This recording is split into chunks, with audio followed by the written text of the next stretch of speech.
tutti i presenti per essere venuti questa sera a questo nostro ultimo incontro pubblico che abbiamo organizzato con le liste che sostengono la mia candidatura, quindi con Partecipare Vittorio e Un'altra Vittorio.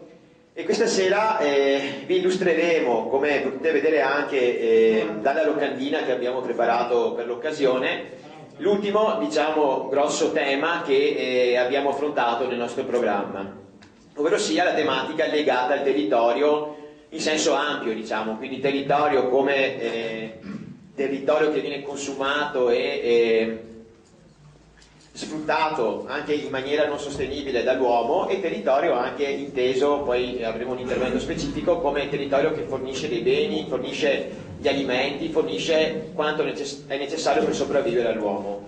Quindi faremo degli interventi che spazieranno, diciamo, da territorio inteso come costruzioni, come infrastrutture che ricadono sul territorio, ma non solo.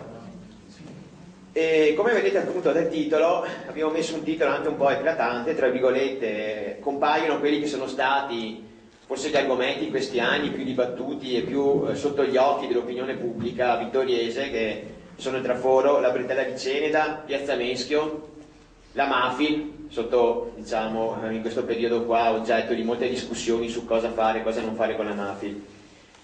Il sottotitolo appunto dice perché il nostro territorio è una risorsa che va tutelata, da gestire e valorizzare in maniera sostenibile, quello di cui poi vi parleranno i nostri candidati negli interventi che faranno. Quindi noi riteniamo che bisogna dire basta invece alle grandi opere, quindi calate dall'alto senza un progetto generale per la città, e a progetti che poi di fatto rimangono incompiuti, vuoi per incompetenza, vuoi per passività anche dell'amministrazione, e questo è l'esempio più classico, è Piazza Meschio.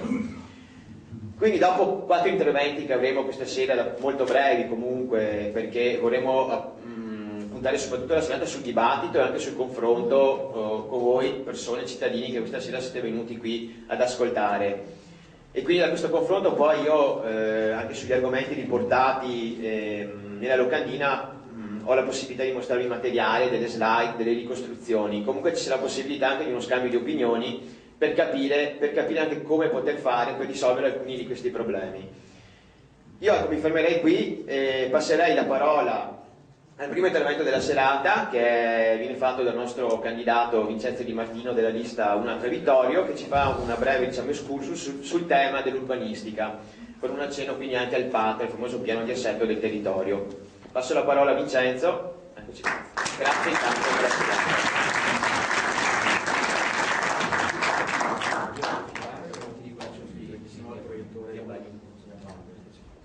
Allora, io devo leggere perché ribadisco non sono abituato a parlare a braccio. Allora, faccio delle piccole riflessioni brevi dal punto di vista urbanistico, poi come ha detto Alessandro, i colleghi, gli amici entreranno nel dettaglio delle varie situazioni territoriali che si sono appunto ricreate nel tempo con la vittoria. Allora, l'attenzione alla salvaguardia del territorio costituisce il punto, costituisce il punto principale e fondamentale della programmazione in materia urbanistica. L'urbanistica non è più soltanto la disciplina delle nuove edificazioni, ma è il governo del territorio nel senso più completo. Voglio ricordare che la legge urbanistica regionale numero 11 del 2004 ha inserito rispetto al passato la concertazione intesa come coinvolgimento e non solo partecipazione, la sostenibilità e la protezione dell'ambiente. Possiamo dire una forma di democratizzazione nella gestione del territorio. Questo non c'era nella vecchia legge urbanistica del 61, quella ancora prima 1150. C'era, però in effetti non era obbligatorio come lo è adesso nel PAT, con le nuove norme. La pianificazione urbanistica ed in particolare la redazione dello strumento urbanistico, appunto il PAT, qui apro una piccola parentesi, 6 anni fa, se ricordato, Carlo Scottà presentò il documento programmatico preliminare, era il punto di partenza dello strumento urbanistico. Si partì poi successivamente con una partecipazione accelerata nel giro di un mese, se ricordate. Da allora non ne abbiamo più sentito parlare, non si è fatto nulla, o perlomeno non si è parlato. Da 5 anni l'intera città è stata tenuta all'oscuro. Ribadisco, lo strumento urbanistico, quindi il patto, dovrà orientarsi alla conservazione del territorio, anche nella prospettiva di arrestare il consumo del suolo. La ricostruzione e riqualificazione del territorio sarà ispirata al principio della crescita a volumetria zero, perché le città rinascono su se stesse. La progettazione e realizzazione di nuovi interventi e di nuove opere particolarmente impattanti dovranno essere sottoposte, a nostro giudizio, a valutazione economica e di utilità attraverso il coinvolgimento della popolazione interessata, così come lo spirito della nuova legge urbanistica. La sostenibilità dello sviluppo si ha quando le scelte urbanistiche non comportino lo sperpero del territorio. Il concetto di sviluppo sostenibile sarà il principio ispiratore delle nostre scelte urbanistiche, per sostenere e rispondere alle necessità degli attuali cittadini, senza compromettere le possibilità per le generazioni future di soddisfare le proprie. Lo sviluppo sostenibile consiste nell'equilibrio tra disponibilità economiche, sociali, ambientali e prevede la partecipazione di tutti gli attori, gli operatori, gli imprenditori e le categorie sociali, in quanto una strategia di sviluppo sarà tanto più sostenibile quanto più portatori di vari interessi avranno partecipato alla sua definizione. Uno dei principali fondamentali a cui deve ispirarsi lo strumento urbanistico è la conseguente riqualificazione del territorio e il governo del stesso del territorio, che se, a nostro giudizio, ribadisco, si realizza attraverso il perseguimento di alcuni punti importanti. Poi, ribadisco, i colleghi svisceranno praticamente al meglio dopo nel dettaglio. Il porre uno stop al consumo di territorio, ipotizzando uno strumento urbanistico a crescita zero, come detto, e risparmio energetico. Censimento del cemento, così come previsto anche nel programma, case sfitte, capannoni, immobili non utilizzati, eccetera. Crediamo sia importante conoscere la situazione dello stato dell'arte.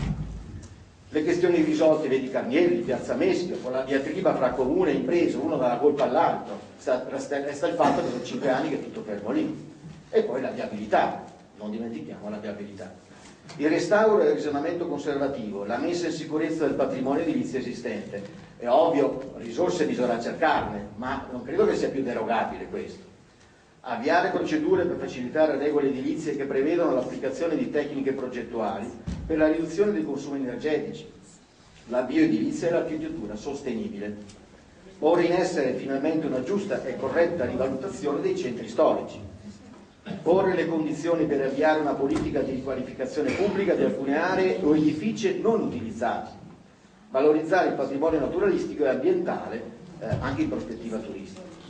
Vi chiedo ancora 2 minuti per alcune considerazioni finali, anche per sottolineare l'importanza che noi come liste c'era l'aspetto appunto della partecipazione e del coinvolgimento della cittadinanza. Piccola riflessione finale, anche perché ormai la campagna volge al termine. L'apertura sistematica delle istituzioni politiche al contributo attivo degli abitanti del territorio è ormai un passaggio obbligato per le nostre democrazie. Per dare vita a nuovi modi di governo in grado di colmare la distanza tra cittadini e istituzioni, di rinnovare il linguaggio della politica e il funzionamento delle istituzioni. Tale apertura passa attraverso la partecipazione. Più che un punto del programma, la partecipazione rappresenta un presupposto e la forma più alta della democrazia e quindi una questione a monte del programma stesso. Mi permetto una piccolissima e ultima riflessione. Pensiero va a una canzone di Giorgio Gaber negli anni 70, credo, forse qualcuno se la ricorda, dove diceva che la libertà è partecipazione. Grazie per l'attenzione.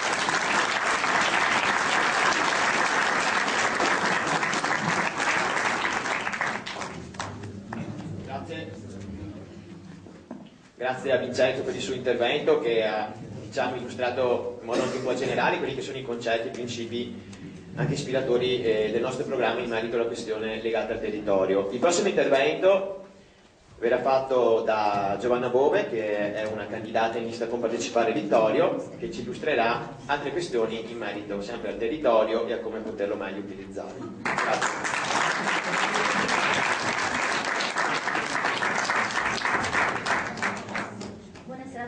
Sono Bove Giovanna, candidata con Partecipare Vittorio. È nato questo gruppo come gruppo di lavoro circa un anno fa.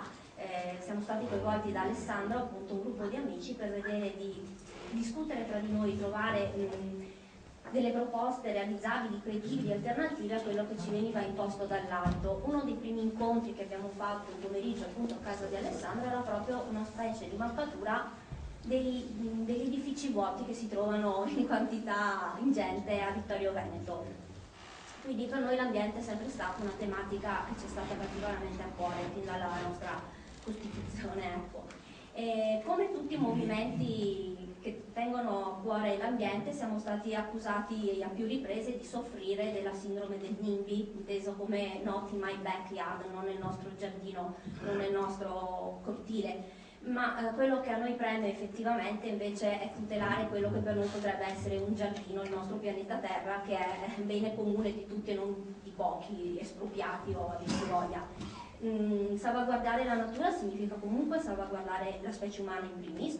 Tutelare l'ambiente significa avere uno sguardo completo sullo stato di salute della popolazione umana e di tutto il resto degli esseri viventi che sono su questo territorio, poter rilanciare un'economia sostenibile, proporre un turismo green qualitativo per mettere quindi uno stato di benessere generale alto. Altra accusa Altra accusa che ci viene data è quella di essere contro il benessere della collettività, di essere contro il progresso in un certo senso, ma dati Istat alla mano crediamo che questa modalità di consumo del territorio non sia veramente più sostenibile. Credo che la storia insomma ci darà ragione. Il suolo è una risorsa non rinnovabile che l'uomo... scusate, non sono abituata. Il suolo è una risorsa non rinnovabile che l'uomo con le sue attività consuma inesorabilmente ed irreversibilmente. Quello del consumo del suolo è un fenomeno pressoché globale, ma più problematico in paesi di antica ed intensa antropizzazione come l'Italia. Il tasso di consumo del suolo negli anni 50, quindi anni del boom economico, era pari al 2,9%, oggi siamo al 7,3%. Quindi noi andiamo consumando 688 ettari di terreno al giorno che vengono utilizzati per le nostre attività umane. Nel nostro paese è ancora fortissima la tendenza a cementificare disordinatamente il suolo libero. L'urbanizzazione ha conosciuto negli ultimi decenni, soprattutto quindi dagli anni 80, sto sbagliando? No, un'accelerazione senza precedenti. È anche autonoma, diciamo, indipendente rispetto agli andamenti demografici ed economici. Dopo la Lombardia è il Veneto a essere la regione più cementificata d'Italia. Dal 2002 al 2010 sono stati realizzati, quindi nel solo Veneto, 164 milioni di metri cubi di fabbricati non residenziali e 150 milioni di metri cubi di edilizia residenziale. Questi sono dati ottenuti dal CRESME, che è il Centro Ricerche Economiche e di Mercato per l'Edilizia e il Territorio, commissionato diciamo dalla Cassa Edile Artigiana Veneta, quindi non sono dati appunto da qualche comitato ambientalista. Questa tendenza a costruire disordinatamente, frutto del modello nord-est degli anni del boom economico, ci allontana in realtà dalle altre esperienze europee, dove l'attività immobiliare si concentra invece nella riqualificazione dei cosiddetti brownfields, cioè campi marroni, le ex aree industriali, dismesse a causa appunto della crisi che ha colpito a livello mondiale e non quindi nostro nazionale. Lo sviluppo urbanistico così condotto viene chiamato sprawl. Sprawl in inglese significa lo stravaccamento sul divano, che ben indica praticamente questa forma di allargamento delle aree occupate da edifici, e quindi ha devastato il territorio causando gravi problemi che vanno dalla sicurezza idraulica all'inquinamento atmosferico, alla perdita della biodiversità, allo stravolgimento del paesaggio, ai danni al patrimonio culturale e architettonico. Ne sappiamo qualcosa anche noi con la costruzione, per dire, della bretella e altre migliorie che ci hanno portato gli ultimi anni. In tutti i casi le colate di cemento ed asfalto sono sempre un'occasione per il riciclaggio di denaro sporco, e sarà un caso però proprio Lombardia e Veneto, che appunto abbiamo visto sono le regioni più cementificate d'Italia, sono anche le regioni del nord Italia a più alta infiltrazione mafiosa, con buona pace di Maroni che si arrabbia con Saviano, insomma, ecco. E si costruisce per portare soldi nelle casse dei comuni, infatti costruendo appartamenti, anche se gli appartamenti restano invenduti, attraverso gli oneri di urbanizzazione si migliorano i bilanci comunali. Strade ed autostrade a loro volta si costruiscono per rendere fabbricabili le aree attraversate da queste. La crisi non si ferma quindi nemmeno di fronte a una grave crisi economica come quella che stiamo vivendo, ma non riesce comunque a risolvere ad esempio il problema casa per molte famiglie meno abbienti. Negli ultimi anni abbiamo 650.000 famiglie che per reddito e condizioni, io parlo a livello italiano, nazionale, avrebbero diritto ad un alloggio popolare che in realtà non si trova. Sono stati emessi 311.000 sfratti, sempre appunto per queste famiglie che non riescono a far fronte agli affitti o ai mutui a causa del peggioramento delle condizioni di vita inasprita dalla crisi. Nonostante questo, insomma, non si riesce a trovare un alloggio, nonostante nel territorio italiano siano stati censiti 2.700.000 case vuote su una popolazione di circa 60 milioni, sono 60 milioni in Italia. In Inghilterra, nel Regno Unito, sono 63 milioni, le case sfitte sono 700.000, quindi una bella differenza. Nonostante questo, rispetto alla riqualificazione urbana non si riesce insomma a ottenere, si preferisce costruire sul nuovo. Risulta praticamente impossibile realizzare progetti per la riqualificazione del patrimonio edilizio esistente o per il matrimonio delle aree degradate o dismesse, come dicevamo prima di brownfields, perché vi sono normative che impediscono o rendono costosi e complicati interventi che dovrebbero invece essere fondamentali. Servono dei provvedimenti che servano a frenare il consumo di suolo, puntando sulla rigenerazione urbana come opportunità vera per uscire dalla crisi.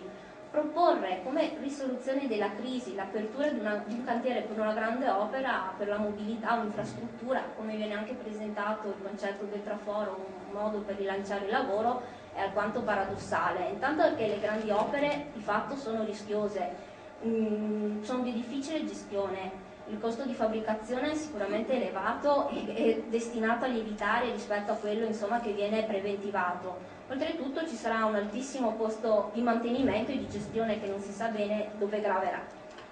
E oltretutto ogni piccola o grande opera genera un impatto ambientale nel contesto dove viene inserito, quindi hanno poco da dire che un'opera che prevede strade in trincea, una galleria in una montagna con uso di esplosivi non abbia un grande impatto ambientale.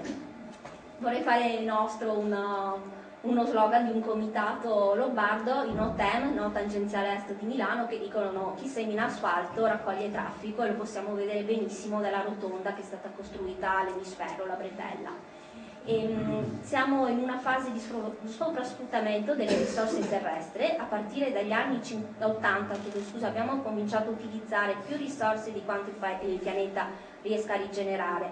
Quindi, continuando di questo passo, entro il 2040, sono studi fatti insomma, a livello mondiale, avremo bisogno delle risorse di 2 pianeti per mantenere il nostro tenore di vita. Quindi 2040 voglio dire i figli che nascono adesso avrebbero 30 anni, cioè non è un futuro così lontano. Quello che noi cittadini responsabili dovremo quindi riuscire a fare è scendere di livello nel prelievo delle risorse del pianeta, delle emissioni degli inquinanti, non pensando che sia un argomento che non ci riguarda, che Vittorio sia un'oasi felice, perché lo è, però insomma ha i suoi bei problemi che dobbiamo vedere di migliorare tutti insieme.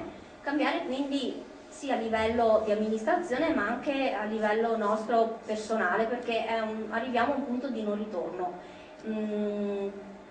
Un'altra cosa, appunto, dovremo riuscire a mantenere, a prepararci, a fare manutenzione del nostro territorio per prepararci agli importanti cambiamenti climatici che ormai vediamo sotto gli occhi di tutti, e sostenere la filiera corta alimentare e tentare di ridurre anche i rifiuti che sono per la popolazione italiana di 540 kg annui a testa, quindi veramente tantissimi.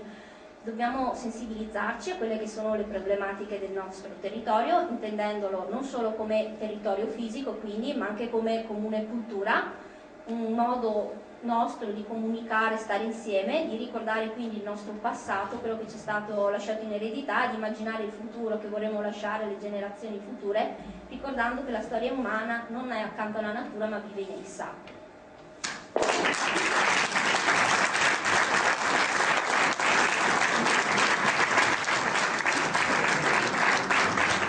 Grazie a Giovanna, direi un intervento molto sentito, insomma, anche fatto col cuore, che ha fatto ben capire le problematiche generali, ma che anche a Vittorio dobbiamo comunque affrontare anche nel prossimo futuro.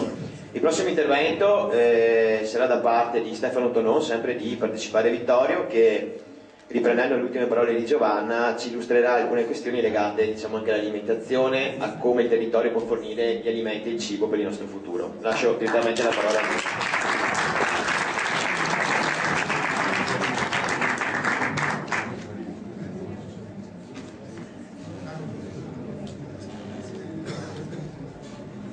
Beh, intanto mi presento, come è già stato detto mi chiamo Stefano Tonon, ho studiato Scienze Naturali all'Università di Padova, ho fatto un master in programmazione e gestione attività turistiche e successivamente ho conseguito il patentino di guida naturalistica ambientale.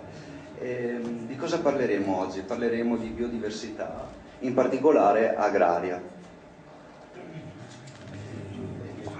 Alessandro, la luce. Sì, adesso sì.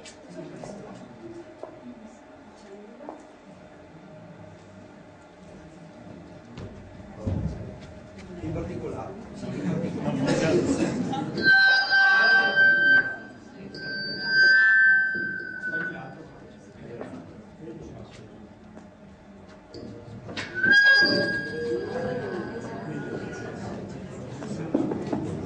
In particolare, così mi sentite? Allora, in particolare all'inizio di questo secolo, parlando di varietà di mais, solo in pianura padana erano stimate fra le 4 e le 500 varietà, solo in pianura padana. Adesso, neanche a distanza di 70-80 anni, queste varietà sono ridotte drasticamente a 8-10 e basti pensare che l'80% della produzione di mais quindi, è fatta semplicemente da 5 varietà. Questo perché? Per favorire l'industrializzazione, quindi uno pensa magari anche ai consumatori, in realtà questo è avvenuto per favorire l'industrializzazione agroalimentare, in quanto gli svantaggi sono solo per il consumatore, perché la qualità di mais prodotta da questi pochi cultivar, quindi varietà di mais, si va verso un impoverimento delle qualità nutrizionali ed organolettiche del prodotto finale. Inoltre è difficile pensare che 4 varietà di mais siano resistenti e adatte a tutte le problematiche che ci possono essere in giro per il mondo, e basterebbe un patogeno unico come una malattia, come sta già avvenendo in Africa, che se diventa abile a contrastare questa una o due specie può danneggiare tutto il mondo semplicemente. Mentre una volta queste 3, 4, 100, 500 varietà erano adattate al clima, ai patogeni, quindi alle malattie, a quanta acqua era disponibile, quindi erano colture sostenibili. E ricordiamo, erano state selezionate nel tempo appunto per questi motivi, perché erano adatte alla sostenibilità ambientale di dove erano state progettate insieme alla natura per andare avanti.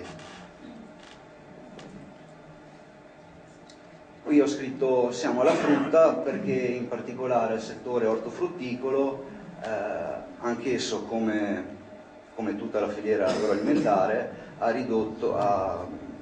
è successo un impoverimento di varietà. Se pensiamo che nell'ultimo secolo fra albicocco, ciliegio, pesco, pero, mandorle e susino abbiamo registrato una perdita pari ai 3/4 delle varietà, arrivando anche a delle punte ben più alte, in particolare per il mandorlo e il susino ne è rimasto un 12% di varietà che c'erano prima. In particolare solo in Sud Italia, in neanche 30 anni, delle 103 varietà locali, adesso ne sono rimaste 28 ancora coltivate. Questo in teoria per andare incontro, andare verso esigenze dell'industria sostanzialmente, non certo del consumatore, perché si va verso un'omologazione dei prodotti e purtroppo anche noi molto spesso quando andiamo a fare la spesa cerchiamo che le mele per esempio siano tutte uguali, non che ci siano delle differenze fra una e l'altra. I nostri obiettivi quindi sono di valorizzare il territorio, incentivare la filiera corta e promuovere quindi qualità e specificità del territorio, perché solo partendo prima da uno studio capendo qual è la vocazione di un territorio che si può capire quali sono le specie più adatte a poterci crescere. Non è possibile che possiamo piantare solo vite dappertutto, per esempio. Preservare e valorizzare il territorio. Cosa significa? Vuol dire ristabilire e implementare la biodiversità. Biodiversità vuol dire tantissime cose, in particolare noi adesso parliamo solo di biodiversità agroalimentare, ma la biodiversità sono per lo più piante spontanee, animali, tutto quello che è vivente. Però un impoverimento anche delle coltivazioni da noi per mangiare provoca un impoverimento degli habitat e di ecosistemi, e quindi ne consegue che la biodiversità totale diminuisce andando avanti in monocultura. Ci sono esempi come Belluno, Vicenza, con tipi di mais, rimanendo sempre sul mais, come il biancoperla, varietà Maranello a Vicenza, di Marano Vicentino, che sono diventate delle eccellenze, quindi sono delle varietà antiche state riscoperte e che adesso da prodotti di nicchia sono prodotti di eccellenza richiesti anche all'estero e quindi hanno un ottimo mercato. Vogliamo spingere verso un'agricoltura che sia in equilibrio con le risorse del territorio, quindi che sia sostenibile, ma non nell'anno, nei 2 anni, nei decenni e magari possibilmente per sempre. Quindi tenendo conto della capacità portante della terra e delle risorse che abbiamo a destinazione, che abbiamo. Esempio, se abbiamo un mais a vigore ibrido o molto potente o anche OGM che produce di più, dobbiamo tener conto che sì, produco di più, però consumo anche molta più acqua, consumo più territorio, consumo più prodotti chimici, e quindi bisogna vedere se ci sono dei vantaggi e quali sono gli svantaggi, soppesare gli uni e gli altri. Anche perché se vogliamo fare concorrenza con prodotti che sono già coltivati in tutto il mondo, è impossibile essere concorrenti con un mais che viene dall'est, per esempio. Non potremo mai fare concorrenza per la manodopera, per i costi che hanno lì. Da questo punto di vista la gara è persa in partenza.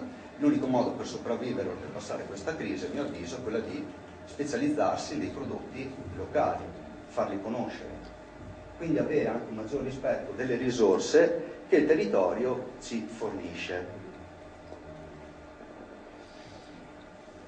Come intendiamo valorizzare il territorio?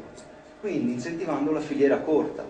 Sugli esempi del comune di Calalzo, per esempio, è stata fatta una delibera a costo zero che propone per le prossime bande di appalto, per qualsiasi attività che lavora nella ristorazione, che si darà preferenza di scelta a tutte le attività che utilizzino cibi a filiera corta, possibilmente magari anche biologici, quello sarà da vedere, comunque una direzione in cui abbiamo vantaggi sia per il produttore, perché il produttore vende direttamente con meno intermediari al consumatore e quindi i costi rimangono a lui, i vantaggi insomma.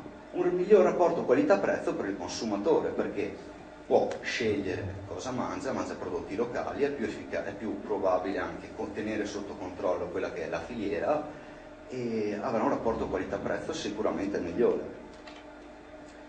Promuovendo la qualità e specificità dei prodotti del territorio, come? Attraverso eventi, quindi sportello chilometro zero, riprendendo in mano il discorso degli ordini sociali, che adesso, pensando qui a Vittorio Veneto, quasi il 40% sono abbandonati, perché destinati a persone che hanno più di 60 anni magari o mal gestiti dal comune.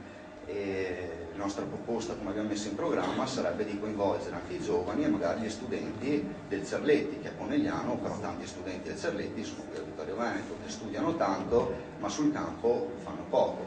E magari questa figura, unire una figura che aiuta, un esperto che aiuta e spiega. Quindi favorendo per prima cosa la creazione di reti rurali e anche attraverso il turismo enogastronomico, perché quando un turista arriva e visita casa nostra e va a mangiare in un ristorante piuttosto che in un agriturismo e conosce un prodotto tipico nostro, se un dolce potrebbe essere il figo longhetto da Tarzo, insomma ce ne sono svariati di questi esempi, torna a casa che ha una conoscenza del territorio e acquisisce delle informazioni che lo porteranno a ritornare qui, e se non può venire qui magari consumerà quel prodotto a casa sua, e quindi si incentiverà l'uso di questi prodotti, che anche se non sono a chilometro zero comunque fa muovere l'economia locale, quindi differenziandosi. Le finalità quindi sono recuperare la nostra identità storica, in cui il territorio e la salute erano maggiormente tutelati, far sì che gli sforzi e le selezioni naturali operate dai nostri avi nel rispetto della natura non vadano perduti, perché se andiamo avanti in questa direzione non mancano tanti decenni in cui ci ritroveremo a un impoverimento di varietà genetico, non si potrà più scegliere fra i 10.000 tipi di fagioli che c'erano fino a qualche centinaio di anni fa, non si potranno più scegliere i 400 tipi di mais, e la cultura legata a queste colture andrà persa. E quindi sta a noi mobilitarci, perché ogni volta che entriamo in un supermercato, che compriamo qualcosa, è come se entrassimo in un seggio elettorale, e in base a quello che compriamo diamo la nostra preferenza a un produttore piuttosto che a un altro. È un grosso potere come consumatori. Qui ho messo un po' di varietà di fagioli, che sono tutte della provincia fra Belluno e Treviso, una quarantina di fagioli antichi, diciamo, resistenti, qualche varietà di mais, delle varietà di patate, per far capire cos'è che è la biodiversità, perché ogni fagiolo ha diversi tipi di gusto, sapore, consistenza, cresce in determinate aree dove ci sono patogeni piuttosto che in altre, è più adatto a un clima piuttosto che a un altro. Quindi non può esistere che una pianta sia adatta a crescere in tutta Italia, figuriamoci in tutto il mondo. E vi ringrazio per l'attenzione.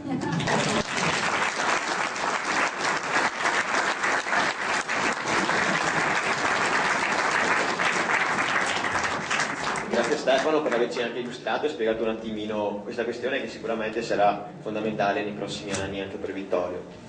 Adesso passerei la parola all'ultimo intervento del nostro consigliere, che è Bruno Marchietto per la lista Una tra Vittorio, che candidato consigliere, che ci illustrerà la questione legata al fiume Meschio, che abbiamo anche inserito nel nostro programma, quindi il fiume Meschio, che è poi questo importante fiume di Vittorio che lo attraversa da nord a sud e quindi in qualche misura rappresenta anche una cucitura, diciamo, per tutta la nostra città. Passo la parola a Bruno.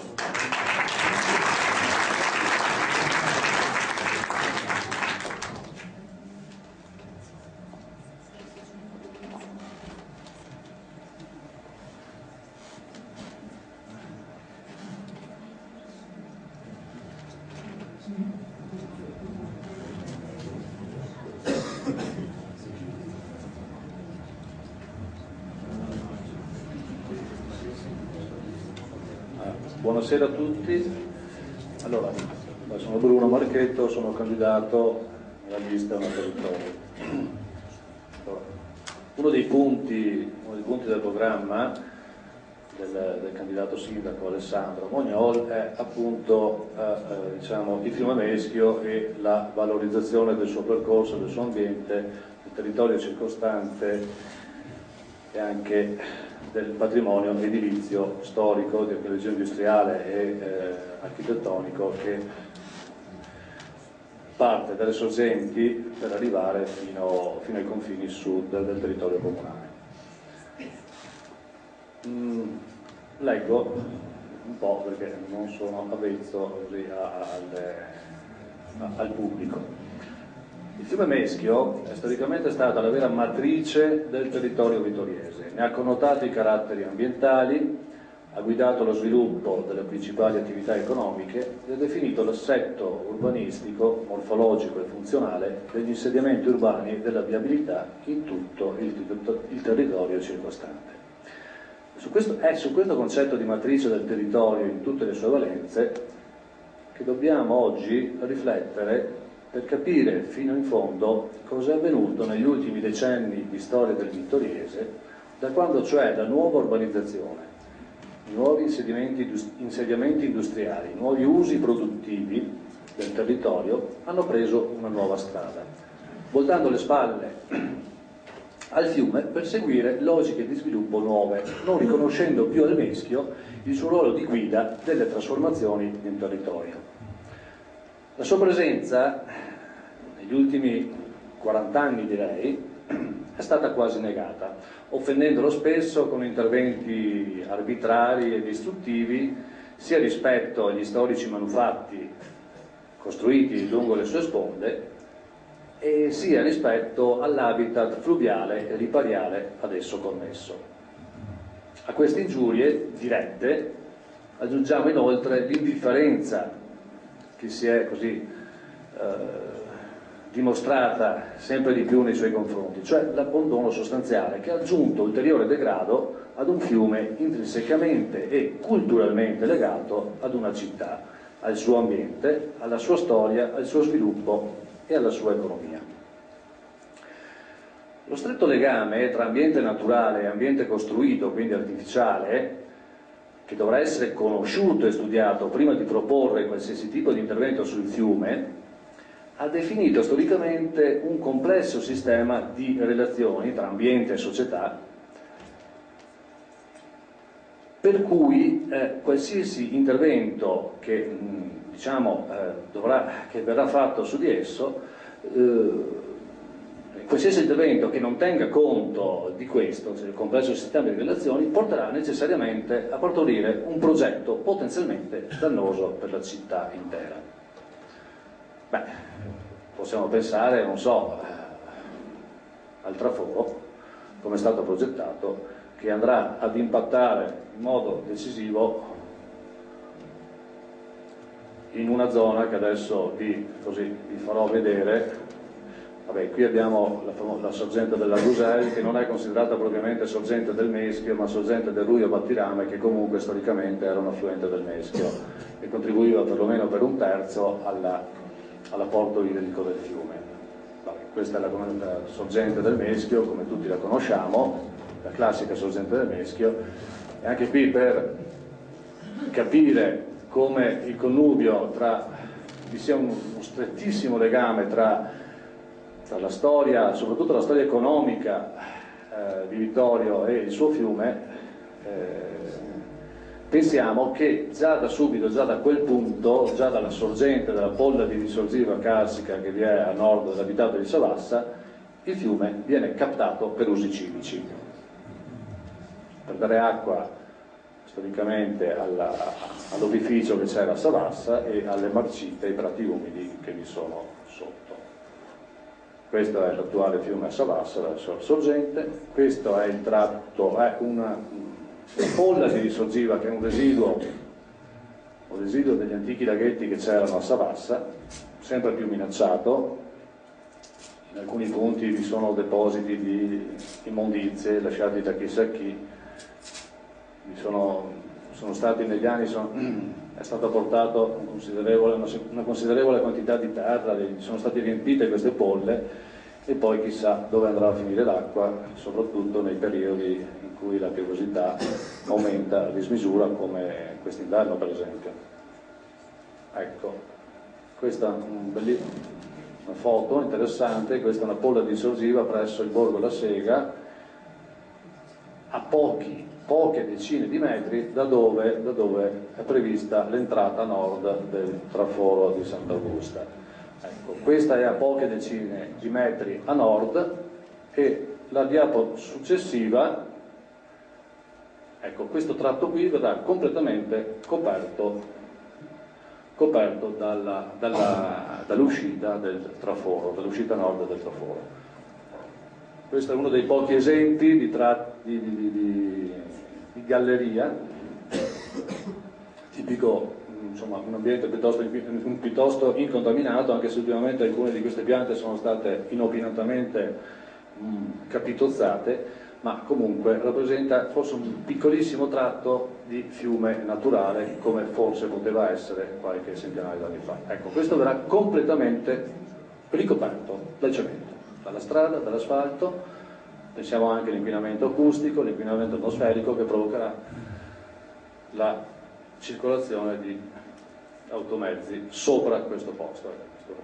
Mi premeva, anche perché insomma, questo è dietro il laghetto delle Rondini sostanzialmente, quindi qui e 50 metri a nord di questo posto, qui in mezzo uscirà il traforo, a proposito di impatto ambientale e di tutela del territorio di cui agli interventi precedenti. Vabbè, continuiamo un po' con la relazione. Il venire meno quindi del delicato equilibrio tra la natura, cioè tra il fiume e l'uomo, e l'opera dell'uomo che nei secoli ha definito il territorio e l'attività economica del vittoriese, quindi la perdita di ruolo e di significato del fiume, è la prima e decisiva causa delle attuali condizioni di degrado del sistema fiume-città, quindi Vittorio Veneto Meschio. Ogni ipotesi di recupero dei manufatti storici e di archeologia industriale, oppure di intervento sull'assetto idrogeologico del fiume, non dovrà limitarsi, per esempio, ad estemporanee escavazioni in alveo, a singoli restauri di edifici di archeologia industriale, ad arbitragi smantellamenti di antichi manufatti in quanto ritenuti obsoleti. Pensiamo per esempio alla progressiva dismissione negli ultimi decenni, di tutti i vecchi mulini che insistevano nella zona cittadina anche ed extraurbana, cioè urbana ed extraurbana di Vittorio Veneto. Oppure il cambiamento di destinazione d'uso di alcuni vecchi fabbricati in risposta a nuove politiche energetiche nazionali. Penso per esempio al recente proliferare di nuove microcentrali idroelettriche ubicate nei vecchi mulini, e anche qui voglio dire l'utilizzo di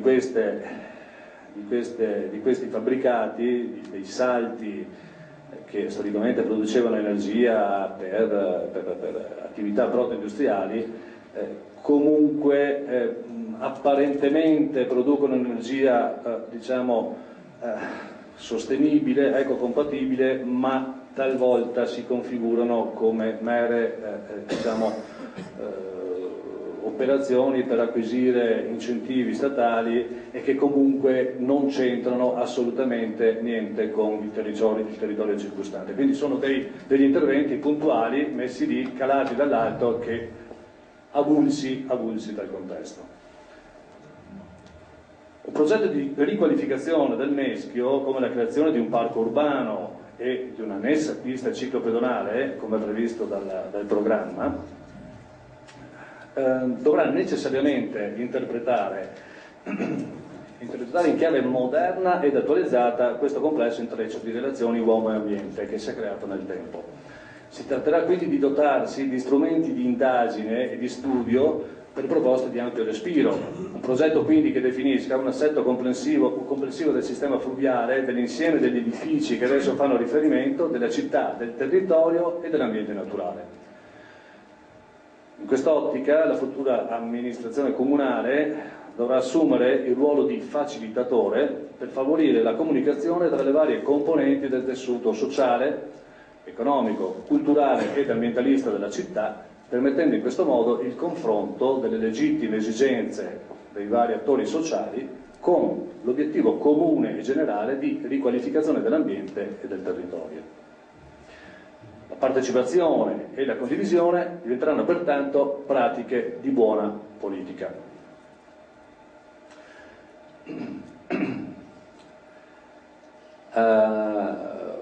La condizione imprescindibile per la riqualificazione e il recupero degli edifici dell'archeologia industriale, unitamente alla salvaguardia e alla tutela dell'ambiente, è la limitazione, limitare il più possibile, anzi diciamo il non procedere a nuove costruzioni, nuove edificazioni lungo il corso del fiume.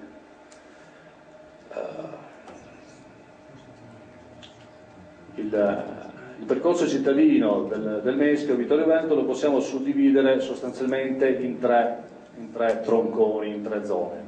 La parte alta, cioè la zona delle sorgenti, che va dalle sorgenti di Savassa, quindi risorgive fino a Santa Giustina, e qui la politica cioè gli interventi maggiori dovranno essere fatti nella tutela delle marcite o prati umidi, che sono antichissimi ed erano già citati nel catasto telesiano, quindi prima della metà dell'Ottocento.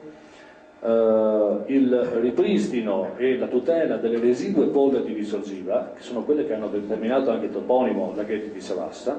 Sono ambienti umidi, pedemontani unici, perché le risorgive, la zona delle risorgive, che purtroppo qui in provincia di Treviso per buona parte è stata distrutta, pensiamo ad un'altra strada, pensiamo alla 28 che nonostante le battaglie fatte dagli ambientalisti anni fa, cioè il tratto di autostrada che congiunge Conegliano a Sacile, passa sopra una fascia di risorgive completamente distrutte, tagliate a metà. Il nostro traforo, sto pensando all'uscita del nostro traforo, passerà sopra ancora una volta una fascia di risorgive. Chissà perché. Le zone umide sono considerate comunque da sempre zone improduttive, zone sterili, zone in cui non si può coltivare, zone potenzialmente pericolose da cui nasce l'acqua, ma non pensiamo che la Valle Alpisina è il serbatoio più importante per l'approvvigionamento idrico di tutta la sinistra Piave, fin quasi giù a Caorla. Quindi c'è la zona che va dalla Sega, dal Borgo La Sega, dove c'è la casa con l'arco, a Serravalle. Qui in questo tratto si attestano alcuni dei più pregevoli manufatti che utilizzano l'acqua come forza motrice, sto pensando al Borgo della Sega, che avrebbero bisogno assolutamente di restauro, di valorizzazione, e anche di eliminazione delle superfettazioni architettoniche che sono state eseguite così, in modo abbastanza arbitrario almeno 40-50 anni fa, probabilmente negli anni 50. Inoltre entrando nell'ambito cittadino, il fiume conosce ancora, purtroppo, seppure non più con i livelli di anni fa, conosce ancora le ingiurie determinate dagli scarichi dei reflui cittadini che purtroppo ancora insistono lungo l'asta fluviale, perlomeno a Serravalle, in alcuni punti lo possiamo anche sentire, oltre che vedere dalla puzza che esce in alcune zone ben localizzate, e questi sono scarichi cittadini. Quindi vi è la zona del centro che diciamo da Serravalle fino a Via del Cansiglio. Questa è la zona assolutamente più desastrata, la zona più critica. Troviamo una lunga serie di opifici dismessi, il cui degrado talvolta è estremo, come sappiamo tutti, perché quotidianamente sotto gli occhi di tutti, come l'ex Anelli, che costituiscono addirittura un'urgenza primaria per la tutela della salute pubblica. E qui non mi dilungo perché anche in questo tratto insistono degli scarichi, purtroppo. Ce n'è uno che è abbastanza evidente sotto le piscine, la confluenza con il Rio Rindola, e guarda caso sopra questo scarico, che è uno scarico urbano, perché è visibile sotto gli occhi di tutti, è stato costruito anche un piccolo parco giochi per bimbi. Mi sembra che i commenti siano superflui. Quindi vi è la zona del Cansiglio, la zona che va da Via del Cansiglio a San Giacomo, ai confini con Borgo Campion. Ecco, questo forse è l'unico tratto che conserva ancora, è un tratto che conserva ancora un buon pregio, diciamo, più che ambientale, paesaggistico. Qui abbiamo i cosiddetti prati di Meschio, lo troviamo anche nella toponomastica, e comunque si sono mantenuti, diciamo, non dico tali, ma comunque non costruiti, e hanno un loro valore ambientale, paesaggistico e anche storico, anche perché la centuriazione romana era proprio attestata sui suoi bordi. Lo troviamo, la toponomastica ce lo conferma, la Calalta che in comune di Cappello in sinistra orografica e la Rizzera in destra orografica. La Calalta che congiungeva Serravalle al Friuli, e la Rizzera Ceneda ad Oderzo, Petagio. Quindi sto parlando di tutti i tratti e nello specifico per questo è fondamentale mantenere gli spazi verdi attuali, e questo, il mantenimento degli spazi virtuali sarà la condizione prima necessaria per migliorare, mi riferisco a quest'ultima area, questa estesa area agricola, dove è ancora possibile osservare il paesaggio vittoriese con la massima apertura del cono visuale. Un'ultima cosa, poi non vi tedio, oltre, parlerò dell'assetto idrologico attuale del fiume, che purtroppo è frutto di pesanti interventi in alveo che sono stati tutti effettuati nell'ultimo decennio, che hanno contribuito in maniera decisiva al repentino scadere del valore ambientale del fiume in sé. Tali interventi, scavazioni in alveo, rettificazioni dell'asta fluviale, eradicamento degli arbusti e delle essenze ripariali, apposizioni di lastroni di pietra sulle sponde, lo hanno attualmente fatto assomigliare più ad un canale artificiale che ad un vero e proprio fiume. Anche in questo caso, e ritorno un po' al concetto precedentemente esposto, non si è mai tenuto conto dell'interazione tra le dinamiche idrologiche, ecologiche, geomorfologiche e storiche del fiume. Sono stati fatti degli interventi. Ecco, vabbè. Questa è la paratoia Via dei Mulini. Qui è stato fatto un intervento, lo vediamo dal foro praticato nella paratoia, dove viene lasciata scorrere acqua. Fino a qualche anno fa c'era pochissima acqua che scorreva sotto la paratoia dei Mulini, poi grazie ad un ripristino, ad un rinnovo di questa paratoia, ci si è adeguati alla normativa vigente in tema di deflusso minimo vitale. Questa è Serravalle, questa è un'irrigazione artificiale, l'ex Mulino Bruni. L'acqua scorre ancora, però voglio dire, il mulino non esiste più. I pregevoli manufatti in pietra rossa, che è pietra di Col de Cugnane, sono stati smantellati, lasciati lì abbandonati, poi qualcuno se li ha preso. Ecco, qui vediamo un tratto estremamente degradato. Non ho messo la Carnielli perché lo conoscono tutti, perché ci passano sempre accanto, passeggiando o ciclando lungo la pista ciclabile. Questo è il tratto dietro Piazza Meschio. Qui gli edifici cadono a pezzi, qui insomma l'incuria è evidente, vediamo anche che le sponde non sono assolutamente curate. Vabbè, c'è questo bel salice piangente, ma insomma voglio dire, siamo a livelli di indecenza. Ecco, una cosa che volevo dire. Il Meschio è un sito nonostante tutte queste cose non così piacevoli, il Meschio è considerato un sito di importanza comunitaria, per questo simpatico animaletto, che non è un pesce, ma è un vertebratico acquatico, e è un endemismo tipico della pianura padana, infatti si chiama lampreda padana, e si trova ancora, insomma, in alcuni tratti si trova ancora nel Meschio. Un'ultima cosa, prima era la penultima, ultima cosa, allora, riferito al discorso della partecipazione, della condivisione dei cittadini con riferimento a eventuali future politiche della prossima amministrazione, ricordo che ancora nel 2000 il Forum Mondiale dell'Acqua ha prodotto come documento finale un atto che prevede i cosiddetti contratti di fiume. Contratti di fiume quali strumenti che permettono di adottare un sistema di regole in cui i criteri di pubblica utilità, rendimento economico, valore sociale, sostenibilità ambientale intervengono in modo paritario nella ricerca di soluzioni efficaci per la riqualificazione di un bacino fluviale. Si tratta in sostanza di uno strumento di programmazione negoziata tra i vari portatori di diritto e di interesse sul corso d'acqua, alcuni li chiamano stakeholders, però non ho un bel termine, basato su un percorso partecipativo e finalizzato alla gestione integrata della risorsa fiumi. Un'ultima cosa, poi vi lascio. Ecco, questi sono, qui non è Vittorio, è un tratto a sud, a Cordignano.